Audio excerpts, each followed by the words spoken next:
transaction près de 20% est fournie par les orpailleurs traditionnels. Ouais, il y a 5 ans, l'association des bijoutiers a noué un partenariat avec le gouvernement et les pour nous, les bijoutiers, nous considérons que l'or déjà est très du Mali, exempté du prix des transports. Bon, il n'y a pas de prix de la raffinage, donc il y a certains impôts qu'on ne fait pas. Mais nous, on ne le descend pas. C'est le même prix. Et si on les demande, ils nous disent que la bourse là, c'est comme ça. Un adage malien dit le plus souvent que l'or ne brille pas pour tout le monde. Troisième producteur africain d'or, après l'Afrique du Sud et le Ghana, le Mali exporte tout son or. La carrière. Le marché de l'or reste intarissable au Mali. Le pays produit en grande quantité, mais l'or malien, comme le dit un adage du terroir, ne brille pas pour tout le monde. C'est l'avis de ces citoyens qui se prononcent au micro de Moussa Danfaka. Le citoyen mortel n'a rien à voir avec l'or du Mali, qui veut dire en clair, il n'y a pas d'impact du tout de la présence d'or sur la vie du citoyen malien. Moi je n'en vois pas, je n'en connais pas. Les 2 tiers vont à l'historique. L'or c'est pour qui alors? Ça ne brille pas pour le Mali dans ce cas. Nous les Maliens on sent pas vraiment, parce que le Malien a 20% de l'or et les 80% pour les. Ça profite à une portion des populations, à une minorité des populations.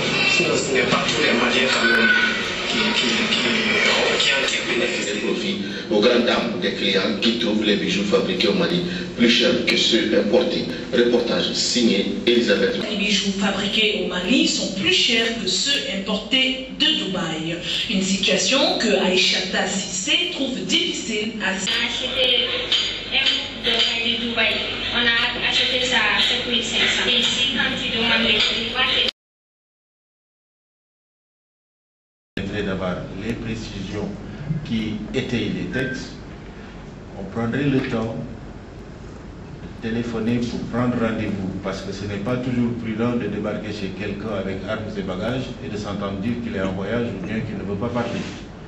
Donc un reportage aussi prend ses précautions, et parfois même, peut-être s'il s'agit de certaines localités particulières, il n'est pas mauvais, si on en a les moyens, de faire un repérage, d'aller sur les lieux, de voir un peu qu'est-ce qu'il serait intéressant de dire sur le lieu, de s'informer sur les gens qui seraient détenteurs d'informations et qu'il faudrait nécessairement rencontrer, aller jusqu'à je ne sais quel site d'exploitation de l'or au Mali et ne pas rencontrer des personnages.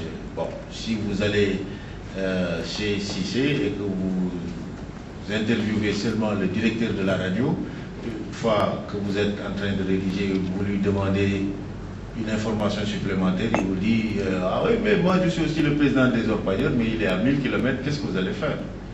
Refaire le tout, non? Donc s'informer autant que possible, c'était la question. Sinon, bon, moi c'est quelque chose que je diffuserai volontiers chez moi.